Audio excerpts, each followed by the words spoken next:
Hey guys, welcome to another episode of Memories of Malta. Tonight, what I'm going to make for you is something that really evokes a lot of childhood memories, and it's one of my actually all-time favorite things to eat. For you, it may be a solution as to what to do with that stale or 2-day-old bread. Yes, we are going to be making bread pudding. And in Malta, this is called Pudina Tal-Hobz. And as I mentioned in another video, hobz is bread. So what you're going to need, obviously, is stale bread. And even if you don't have stale bread, get some bread and do this recipe because it's really, really awesome. I'm going to dedicate this video to my lovely departed aunt, my Auntie Doris, because when I think of Pudina, I think of her because she made, in my opinion, the best Pudina. Although my mom says she got the recipe from Nanna, Auntie Doris, your Pudina was the best. And every time I eat Pudina, it just reminds me of you more and more. So this is for Nanna and for my Auntie Doris. So guys, sit back. I'm going to show you all the ingredients that we need to make Pudina Tal-Hobz, or just simply Pudina. Now there's a lot of variations on it. This is my recipe. This is the one that reminds me of my Auntie Doris and what she used and what she put in it.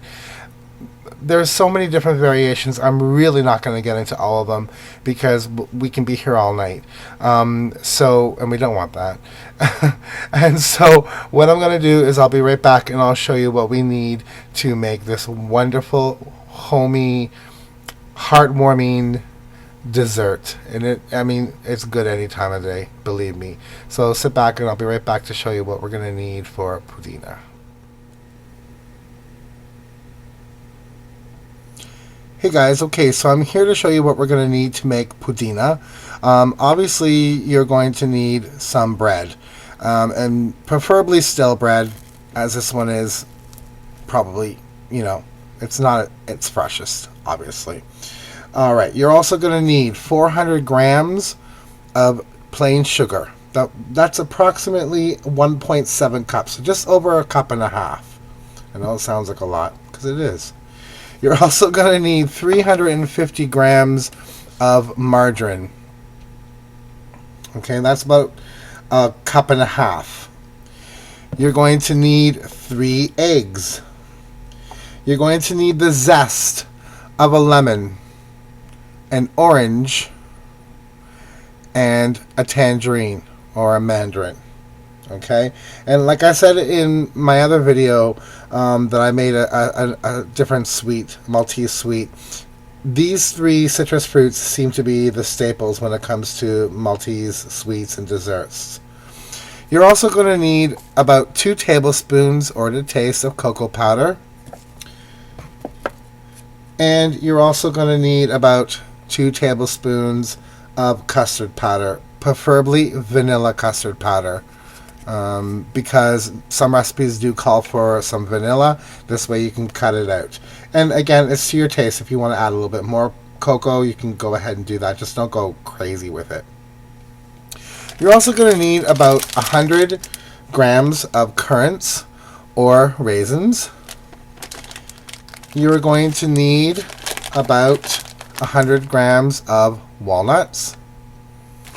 And you are also going to need candied or fruit or candied peel, and typically these are citrus fruits in here. You can also use some of these come with like the maraschino cherry kind of thing. Again, that's optional. You don't have to put that in there. I'm not a big fan of it. Rum or brandy is also optional. You can add about 80 mils of rum or brandy. And as far as our spices go, I'm going to go with cloves, ground cloves, and ground allspice. There are some recipes that call for cinnamon, and again, there are some recipes that call for the topping to be coconut. It can go on and on, like I said before. But this is what I use. Now, obviously, you're going to need some water because what we're going to do is we're going to soak our bread. So sit back and I'll be right back and I'll show you what I do next. Hey everyone, I'm back and I brought with me my ripped up bread, which I put into a big bowl, and as you can see I've covered it with a lot of water for it to swell. Now as this soaks and gets soft, you may need to add more water as you go. There are some recipes who may tell you to soak this in milk. I don't think it's necessary. You're just squeezing it out anyway. Why waste milk? There's also recipes that will tell you to take the crust off. I don't agree. You're just wasting bread. It gets all soft anyways. You will need, by the way, a couple of tablespoons of milk once the batter is all completed and put together, which I'll show you later. So what we're going to do now, just going to let this sit, let it swell. Keep an eye on it. You may need to add water because it really takes on a lot of water, and you can see it's already starting to swell and absorb water. So what we do after this is all swollen and absorbed and soft and gooey and mushy, we're just going to strain it out through a strainer, get all the excess water out, and then I'll show you what we do next. Guys, this is so simple. Stick with me. It's amazing though. Hey my friends, welcome back. My bread has been soaking for at least a couple of hours. It did swell so much, and I've drained it, excuse me, and now I'm squeezing, I've squeezed most of the water out, and you can use what are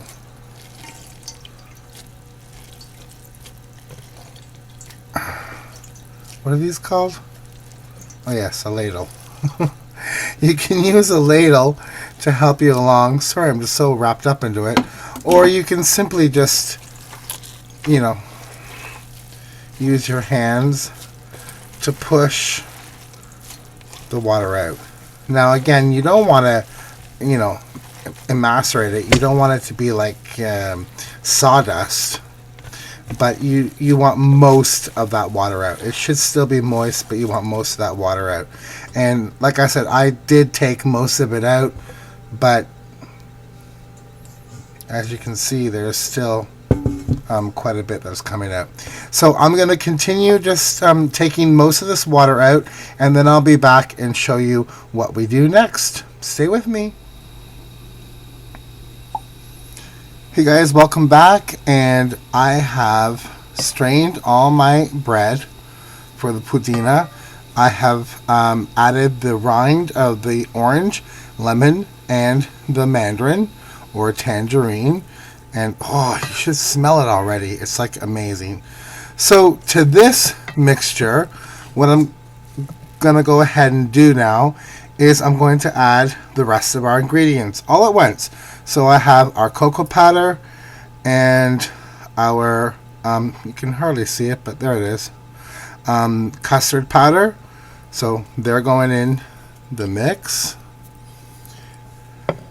I have a mixture here of our cloves and allspice, probably about less than a tablespoon each. And for me, what I do is I go by smell and to your taste, how much of this that you're gonna like. So that's going in. Voila. We have our margarine or butter, about 1.5 cups. That's gonna go in. I mean, there's no rhyme or reason. It doesn't matter which way you put it in. It's all gonna go in anyway. We have our sugar, which is about 1.5 cups, 1.7. So that's going in. I know it looks like a lot, because I told you it is. I have about a tablespoon of white milk going in. What I have here is 2 cracked eggs. I'm going with 2 to start. If I think I need one more, I'm going to add one more. Obviously, it's easier to add than take away, right? So they're going in, because it all depends on your weather too. Now for our dried fruit. I have my sultanas, our currants, raisins. Calls for about 100 grams, which is approximately half of this bag. That looks about good to me. That's going in. our walnuts, which is 100 grams, which is this bag. And I love walnuts, so yay. And they're the crushed walnuts, by the way. Don't get the whole walnuts. Well, you can, but just, crush them up or mash them up. And then finally, we have our candied peel, which is sticky. Okay, so that's all it. So all of our ingredients are in here. I know it looks like a hot mess right now. So what I'm going to do is I'm going to mix this up real good. And the consistency should be like a really thick batter. So I'm going to show you what it looks like when I'm all done, because I'm at my desk and I don't want to be like stirring here.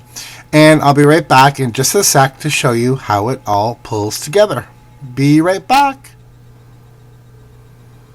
Oh my God, on a green planet. Guys, this smells so amazing. I greased a casserole dish. And I put our batter in here. And like I said, it's like a thick batter. So I'm going to show you. It's like a muck pie. Remember when you were a kid and you made mud pies? That's the kind of texture you're looking for. So this is going to go into an oven now, 350. And it all varies on your oven, but maybe an hour. But keep an eye on it. The top can get crispy. That's fine. And the middle obviously should be set. It will still be moist, but it will not be jiggly. It will not be loose. Like a bread pudding. So guys, this is going to go in the oven. Our pudina is pretty much done. And the next time you see it is when I cut a piece up for you guys. Alright guys, thanks a lot for sticking with me. Oh my God, the smells in this place. Unbelievable. You got to try this. Okay, you guys, my pudina is done, and I really, really want to thank you for watching and sticking with me. As you can see, I'm going to try and show you. It's still a bit warm, but it's nice and thick, and it's moist, and, well, it's a bread pudding. So